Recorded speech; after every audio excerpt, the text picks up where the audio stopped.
tarif pajak pertambahan nilai atau PPN dari 10% menjadi 11% yang berlaku sejak 1 April 2022 merupakan salah satu amanat Undang-Undang Harmonisasi Peraturan Perpajakan.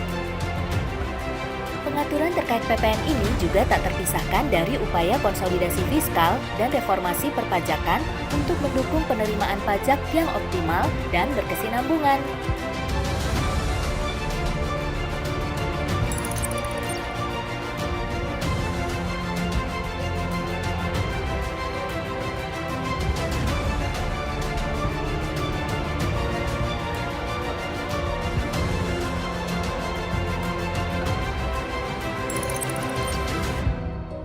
Kenaikan tarif PPN akan memberi ruang bagi peningkatan penerimaan pajak. Meski secara global tarif PPN di Indonesia masih relatif lebih rendah dari rata-rata dunia yang sebesar 15,4%.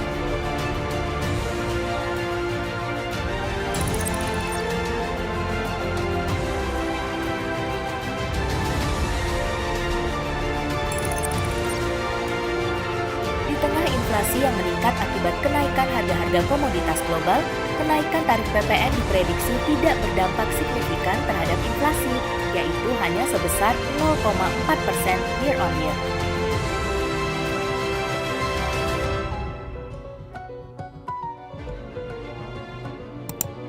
Assalamualaikum warahmatullahi wabarakatuh.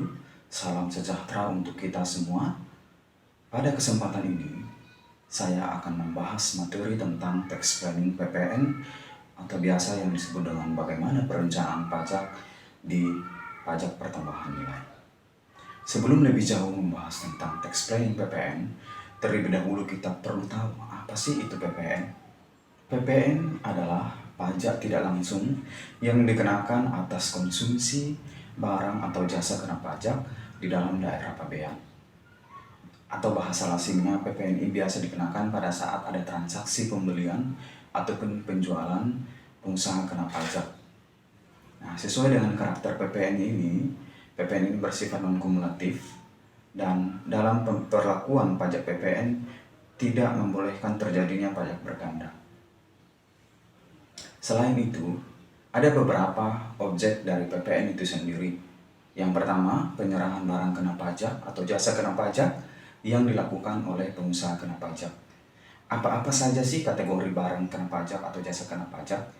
Semua yang dilakukan oleh pengusaha kena pajak, baik itu membeli barang, menjual jasa, itu yang dimaksud dengan barang kena pajak atau jasa kena pajak. Yang kedua, objek yang kedua yaitu impor barang kena pajak. Objek yang ketiga yaitu pemanfaatan barang kena pajak yang tidak berwujud. Dan yang keempat yaitu ekspor barang kena pajak oleh pengusaha kena pajak. Nah, setelah kita mengetahui apa itu PPN dan objek dari PPN, kita akan membahas bagaimana fokus upaya atau bagaimana cara kita untuk merencanakan PPN itu sendiri. Ada 9 cara yang dilakukan oleh pengusaha atau perusahaan yang sifatnya pengusaha kena pajak untuk merencanakan PPN mereka. Yang pertama yaitu memaksimalkan mekanisme pengkreditan PPN. Yang kedua, memaksimalkan fasilitas di bidang PPN. Yang ketiga, sentralisasi pengenaan PPN. Yang keempat, memaksimalkan fasilitas atau restitusi PPN. Yang kelima, membangun sendiri dalam kegiatan usaha. Yang keenam, PPN atas barang gratis. Yang ketujuh, penjagaan cash flow. Dan yang terakhir yaitu pengendalian PPN. Nah, kita akan membahas satu persatu. Yang pertama, fokus atau bagaimana cara merencanakan pajak. Cara yang pertama yaitu memaksimalkan mekanisme pengkreditan PPN. Dalam PPN, ada yang disebut dengan PPN masukan dan ada yang disebut dengan PPN keluaran. PPN masukan itu sendiri adalah PPN yang dipungut oleh pengusaha kena pajak saat melakukan transaksi pembelian dari pengusaha yang kena pajak juga atau dari lawan transaksi. Sedangkan PPN keluaran adalah PPN terutang yang dipungut oleh pengusaha kena pajak pada saat transaksi penjualan atau pada saat transaksi penyerahan barang atau jasa kena pajak yang dilakukan oleh pengusaha kena pajak itu sendiri. Bagaimana cara mengkreditkan PPN itu sendiri? Yaitu memaksimalkan PPN masukan, memaksimalkan PPN yang diterima oleh pengusaha kena pajak pada saat pembelian. Kemudian mengkreditkan semua PPN masukan ke dalam SPT masa PPN. Nah, apa sih yang dimaksud dengan mengkreditkan PPN itu sendiri? Mengkreditkan PPN adalah mekanisme dalam pelaporan SPT masa PPN di mana PPN masukan dikreditkan atau dikurangkan terhadap PPN keluaran itu sendiri. Nah, ada dua kasus yang sering terjadi dalam perusahaan atau sebagai pengusaha kena pajak. Yang pertama yaitu jika pajak keluaran lebih besar dari pajak masukan, maka selisihnya merupakan PPN yang harus dibayar. Dan jika pajak keluaran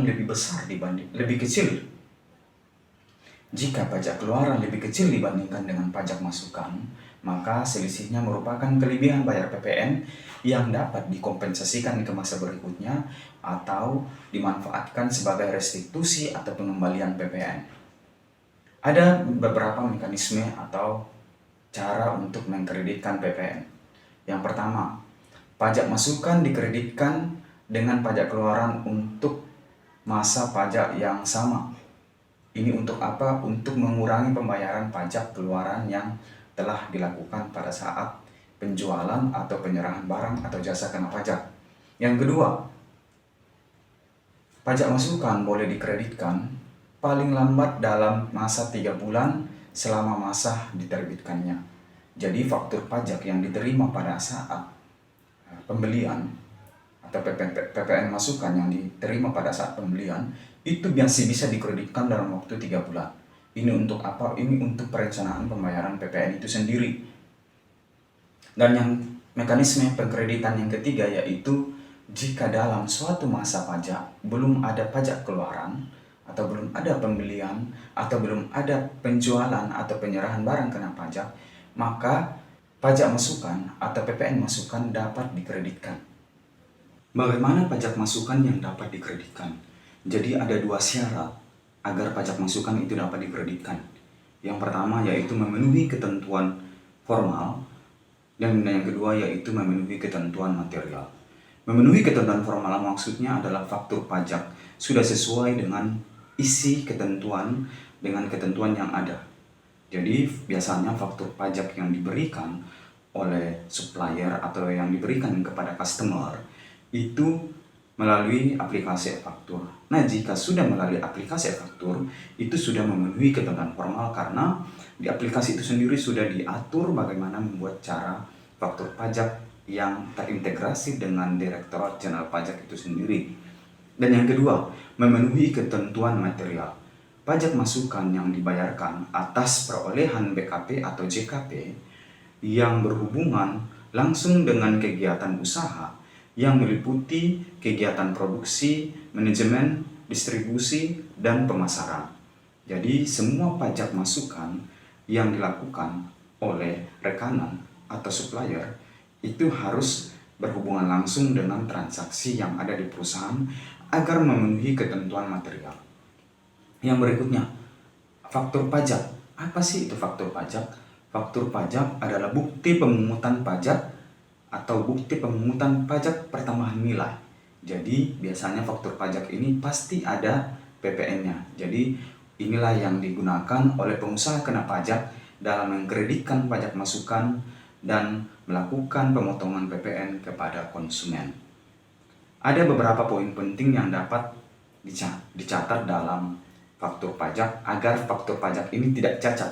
Yang pertama, yaitu faktur pajak hanya boleh dibuat oleh pengusaha kena pajak. Yang kedua, faktur pajak merupakan bukti pemungutan pajak yang dibuat oleh pengusaha kena pajak atau karena impor barang kena pajak yang digunakan oleh DJBJ.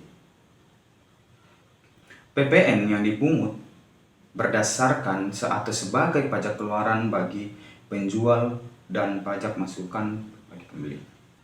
Secara umum, ada 3 jenis faktur pajak. Yang pertama itu faktur pajak itu sendiri, yang kedua faktur pajak gabungan, dan yang ketiga dokumen tertentu yang dipersamakan dengan faktur pajak. Jadi ada beberapa perusahaan yang biasanya faktur pajaknya itu tidak dalam bentuk faktur pajak yang dari e-faktur, biasanya dia menggunakan atau menggunakan format sendiri yang ditentukan oleh perusahaan tersebut. Aturan faktur pajak itu sendiri yang pertama yaitu keterlambatan atau kekeliruan dalam membuat faktur pajak itu dapat dikenakan sanksi 2% dari dasar pengenaan pajak itu sendiri atau dari DPP.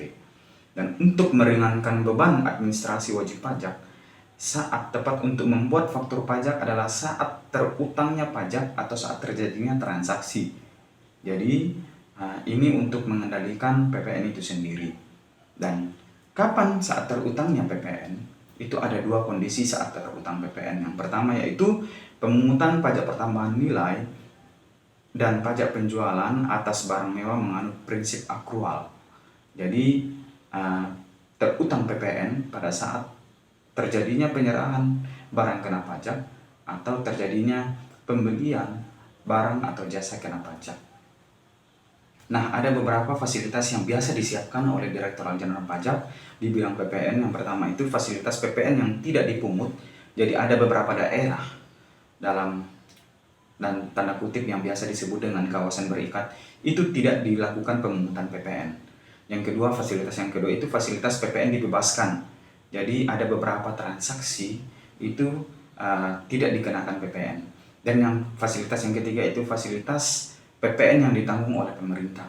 Jadi pada saat membuat faktur atau memungut PPN, ada beberapa PPN yang harus dibayarkan oleh bendaharawan atau pemerintah dan oleh BUMN.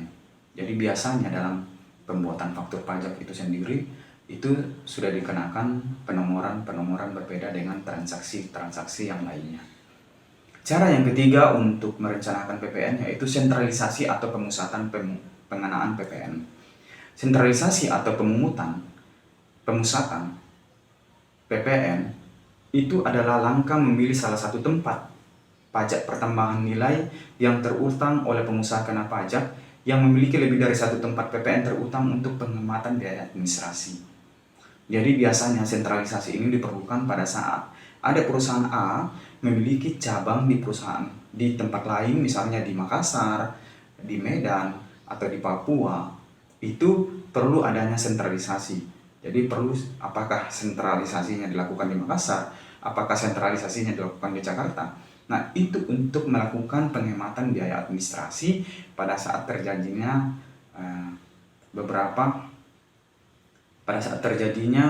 transaksi-transaksi dengan pihak Direktorat Jenderal Pajak. Pemusatan dapat dipilih sebagai yang pertama yaitu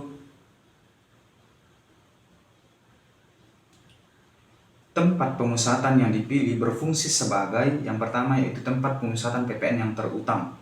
Jadi misalnya kita memilih lokasi tertentu untuk jadikan pemusatan, itu sudah pasti tempat pemusatan PPN itu dilakukan di tempat itu. Yang kedua, tempat menerbitkan dan mengkreditkan faktur pajak.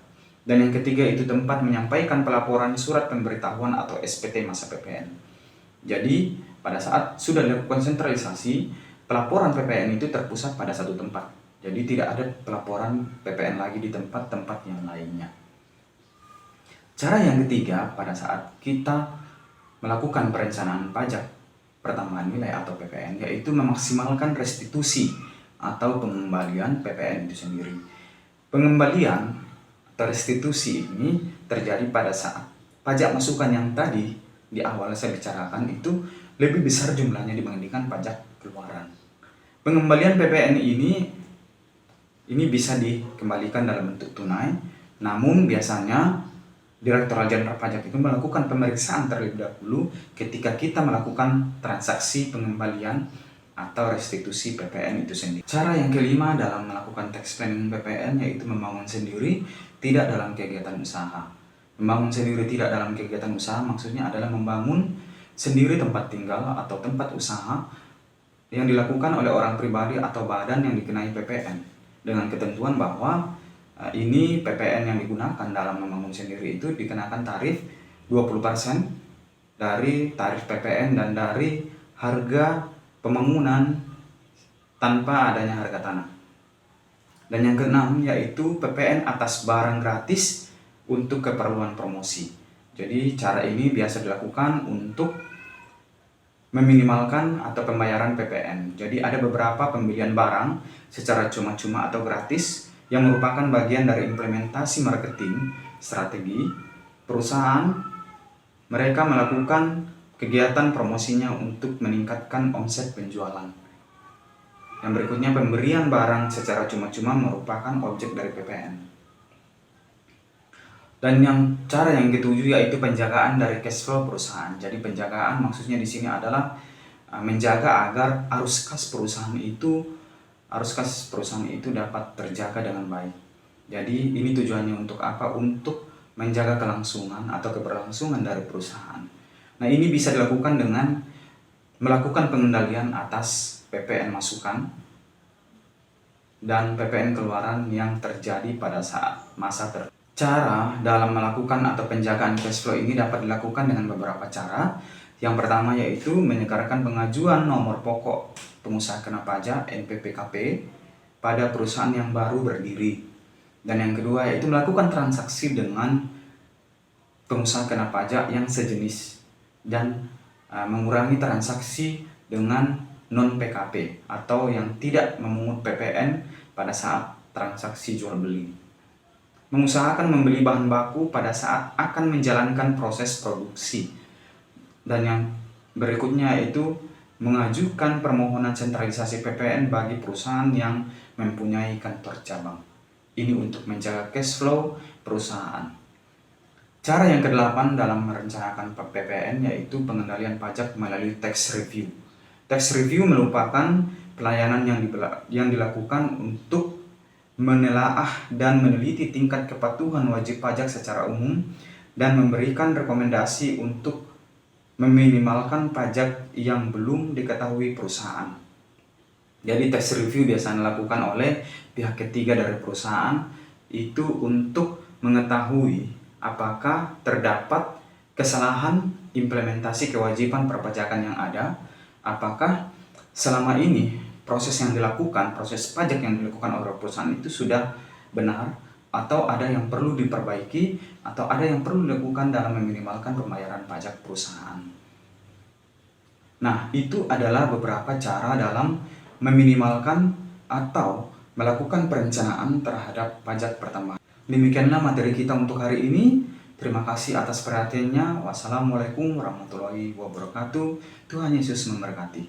Terima kasih.